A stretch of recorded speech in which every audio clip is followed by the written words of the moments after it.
The concept seemed like a simple no-brainer. A one-woman show where I paint an audience member live on stage. But what I thought would be a simple, quick play to write turned into one of the most vulnerable art pieces I have ever made. This play, it's the story of Rebbekah's early childhood, growing up, becoming an artist, and the things that inspired her to become a painter. I didn't know it yet, but I'm about to come face to face with ages-old insecurities and pride. Do I trust Joel as a director?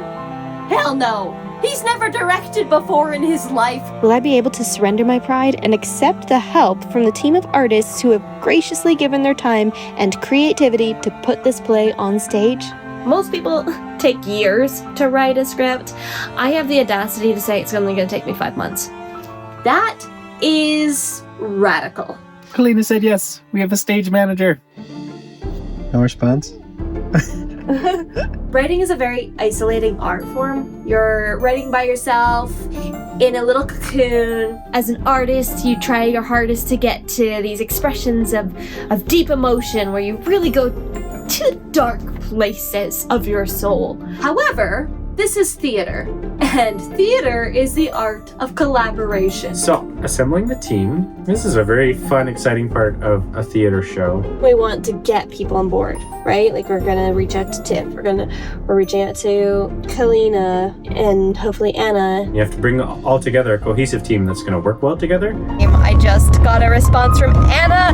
She's on board to set design. Yay! This is like terrifying, okay? Because I just finished my first draft. I feel overwhelmed by work. What if it's not good? Like, are you sure we want to just go and put this in front of the artist that I admire, by the way? I tell Joel, who is also my director, and I say, okay, what do you think? I'm done. And Joel's like, let's go tonight and share the words with the team. And I'm just like, excuse me? What you're doing is very brave and very vulnerable. And we picked a team that would be your biggest fans to cheer you on. That's their job. I don't know why I'm doing this. Honestly, like, I don't think the script is good enough. And I know that we have to get going on the script, but like, it seems so early. Basically, it's like injecting adrenaline into my veins. That's how terrified I am of this first read. There is a bunch of judgment. From who? Me! Well, Wait. well, don't judge yourself. The script is not perfect. It's not there yet.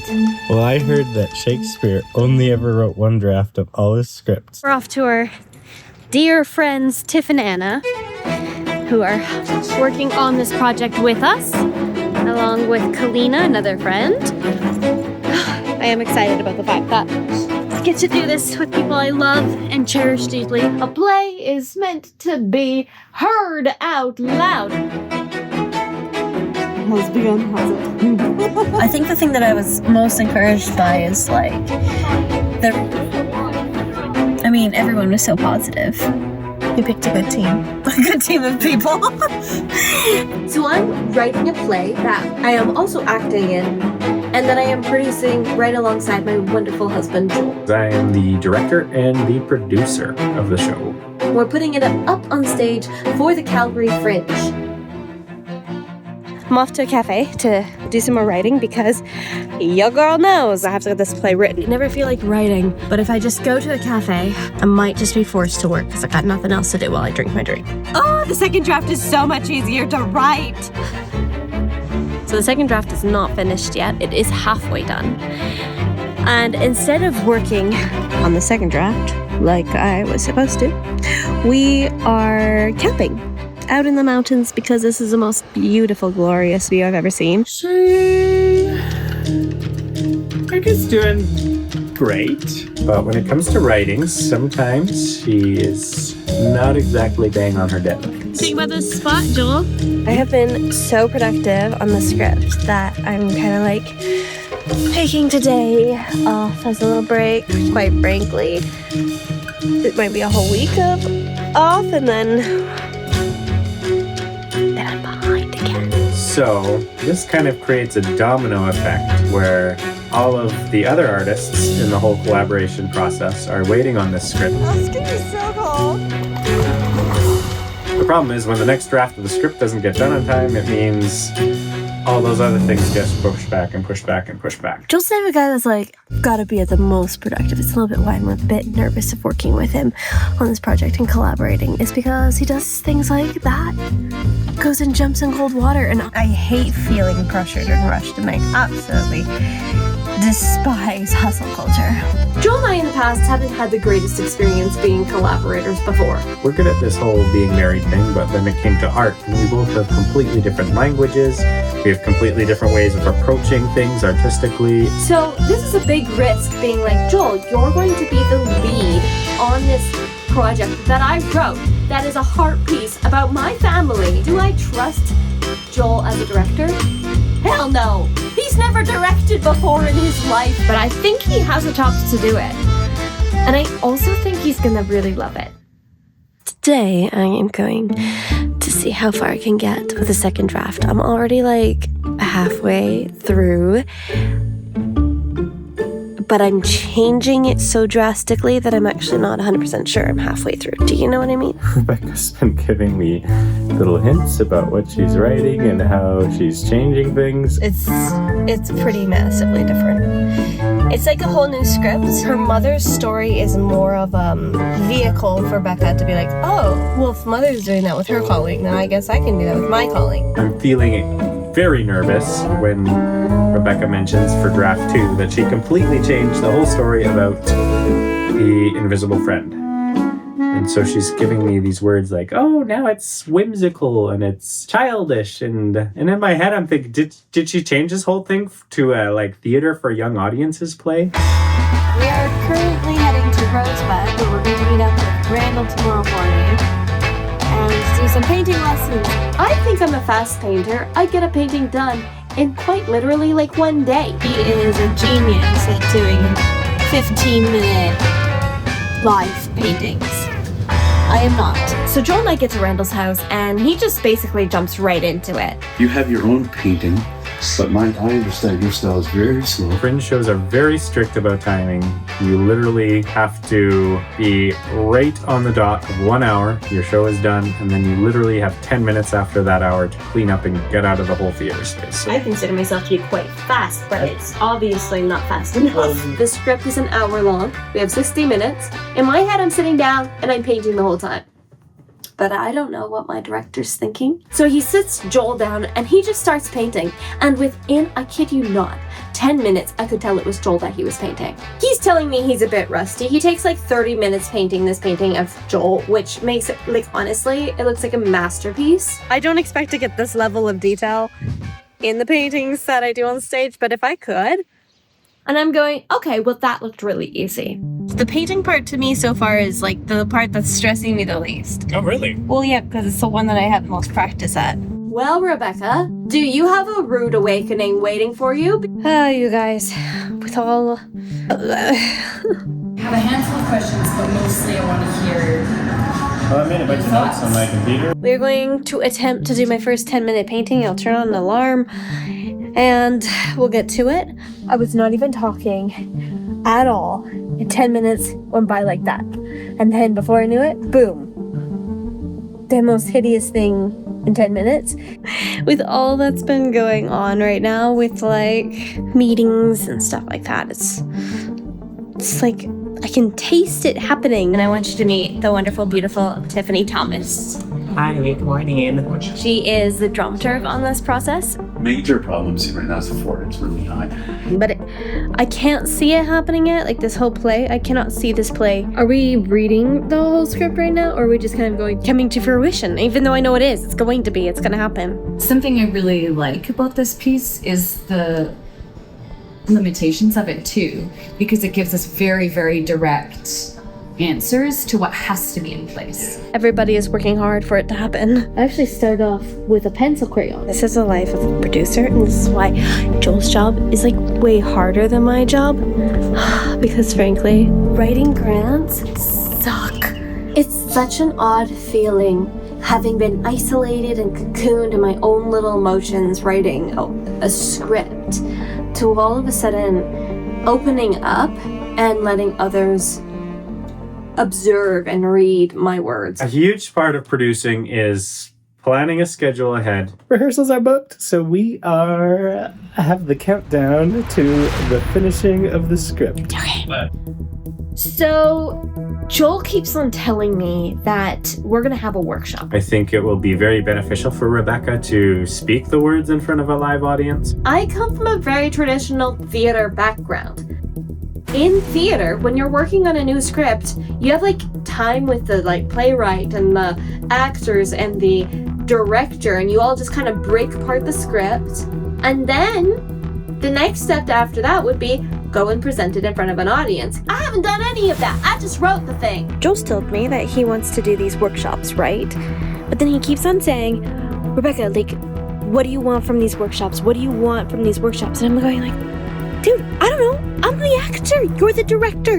You're supposed to be leading the workshop. On one hand, we have to let go of taking care of the artist I don't want to do this play. and just move forward with the process if we want to have a finished product by the time we get done. I'm terrified.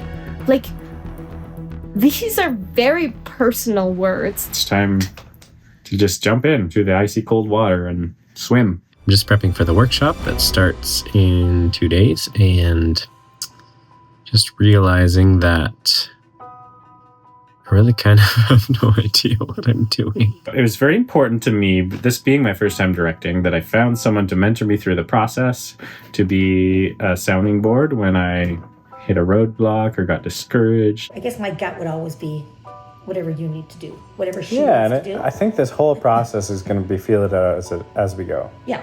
Because Like every we've been other doing a lot of theatrical table work because process. she's writing it. So Exactly. I reached out to Karen Johnson-Diamond, who is a amazing, well-known actor, director extraordinaire in Calgary here. When it comes to collaboration, you want to work with people that you trust. And I trust Joel through hell and high water when it comes to marital stuff. Are you allowing space for the actor to trust that you've got the production Yeah.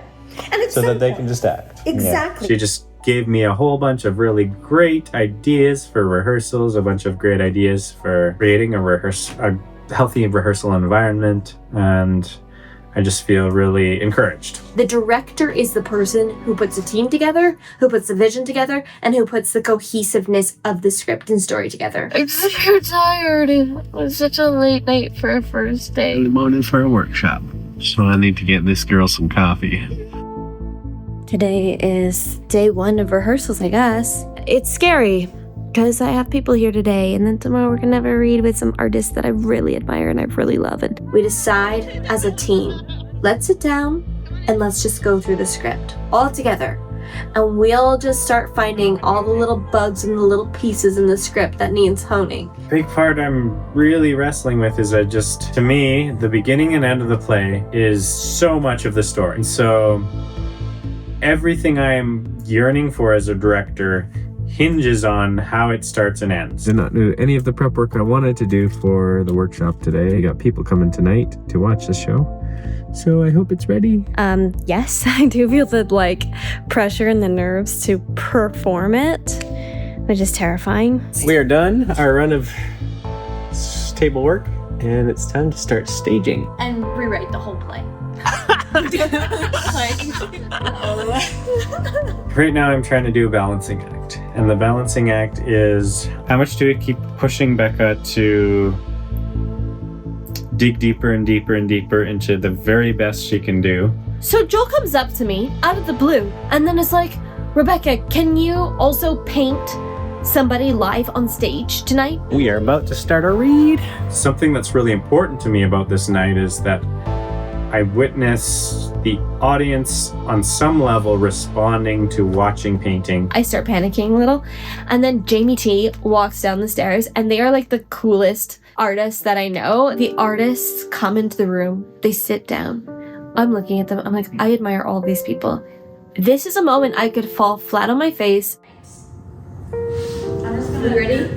Because I've been reading this out loud in front of my team, I'm starting to get familiar with the words, so the read goes really well. But what I wasn't prepared for was the overwhelming response from the artists. That was absolutely positive.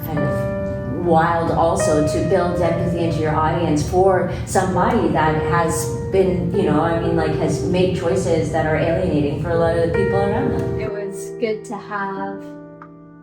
What did I say? And cut. It's good. It's good to have had this time to really delve into the text. And now I get to just be the actor.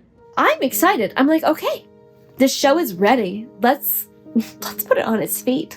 I mean, the bigger hurdle is going to be, can I paint and can I act? But then Joel tells me, I'm really struggling with, why are you painting? I'm just really wrestling with still being in limbo on what that beginning and end is. what's your big problem with the script? I don't say problem. It takes me back a little bit because he's a new director. I just didn't expect him to have notes. I know there's something missing still in the last paragraph. As he starts kind of breaking down what he feels he needs as a director from the characters, I begin to realize he's right. You're still in the storytelling world, but bringing the storytelling to today. Oh my gosh. Maybe the realization is oh my gosh, it's taken me 15 years to see this. So I pick up my computer.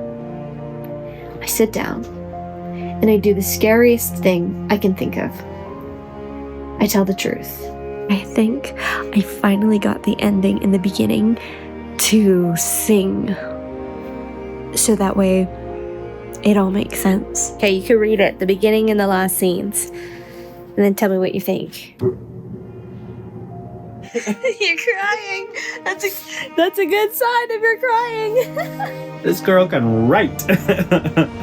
It is perfect. This is exactly what I have been hoping for. It is powerful, it is vulnerable, it is present. That's the end. That's the start and the end. Yeah. I am 1000% happy. It's a script. Rehearsal draft is ready. We are ready for rehearsals. I'm so excited. Other artists are so critical and crucial to theater. Because in my own little bubble, I thought, 3 drafts ago that this script was a hit. I'm very excited to bring my artistic vision to this piece, to this show. And I'm kind of nervous. So make sure you like and subscribe to see the next episode. I may have finished writing the script, but honey, I've got to go ahead and start acting this script, which means I need to get off book. I need to somehow figure out a way, Lord help me, to paint and act. Okay, we're done.